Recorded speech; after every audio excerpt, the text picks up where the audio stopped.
Hello and welcome to Excellent Link Academy. For this class, we'll look at yet that should be the fifth method of differentiation called the quotient rule method of differentiation. Let's look at how quotient rule method of differentiation works. For quotient rule, a variable and another will be dividing each other. So when it comes to product rule, basically, product rule, when you have two terms multiplying each other, you apply product rule, right? For quotient rule, the idea is that when you have two terms dividing each other, you apply quotient rule, right? So I'm saying that quotient rule is as a result of division, right? So it is usually used when two variable or terms are dividing each other. That's when you use quotient rule. So let's say I have u of x and v of x, such that these two are dividing, that is u of x is dividing the v of x.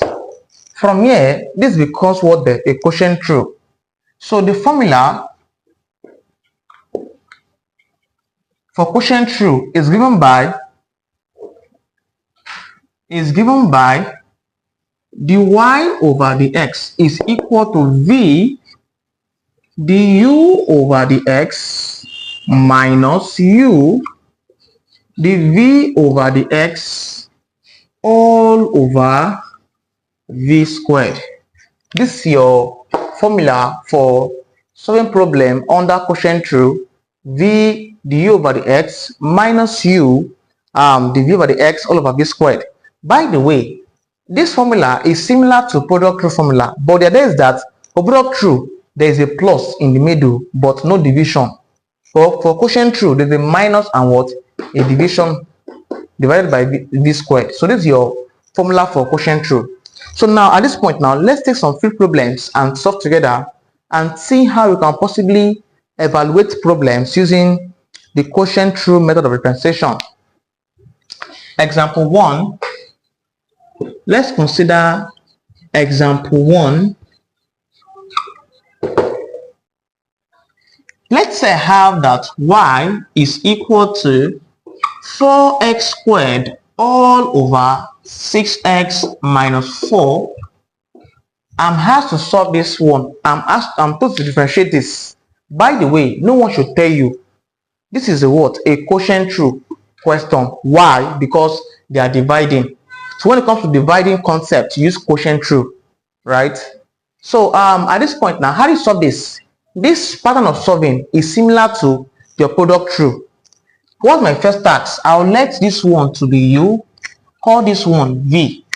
So we said let u to be equal to what? 4x squared. If I differentiate u with respect to x, I'll have du over dx as being equal to, if I differentiate 4x squared, I'll have 8x from general method. Also, we said let v to be equal to what? 6x minus 4. If I differentiate v with respect to x, I'll have the v over the x as being equal to, if I differentiate 4x minus 4, I'll have, if I differentiate 6x minus 4, I'll have just 6. I have this. At this point now, using what? Quotient rule. That says what? Dy over dx is equal to v du over dx minus u dv over dx all over v squared. From here now, I'll have that dy over dx is equal to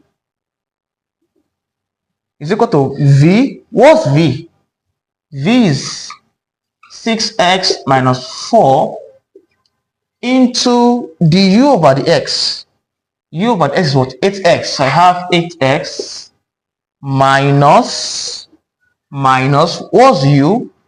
U is just 4x squared is my u into the v over the x. V over the x is just 6.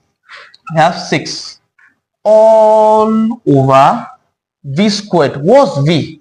That's 6x minus 4. This is v, but I have a square here. That is a square. Then I will what? I will square it. Let's break this down. From here, the y over the x now will be equal to, I can arrange this as saying 8x into what? 6x minus 4 minus 6 come first into 4x squared all over, I have this one, that's 6x minus 4 all squared. I can choose to leave my answer this way. I'm still correct. But if I want to, I can expand. Right, let's say I want to expand. I have that the y over the x will be equal to 8x times 6x. That's 64x squared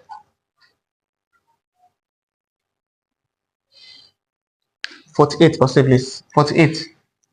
This is 48x squared. So 8x times 6x is what? 48x squared, right? Minus 4 times 8 is what? That's 32x, right? Minus 6 times 4 is 24x squared all over 6x minus 4 all squared. From here, I can see x squared, they are like terms. So 48x squared minus 24x squared, that will give me 24x squared. So I have the y over the x has been equal to what? 24x squared. Repeat this down, minus 32x all over 6x minus 4 all squared. So this is my answer after solving for this particular problem using quotient through method of differentiation. This is how it works.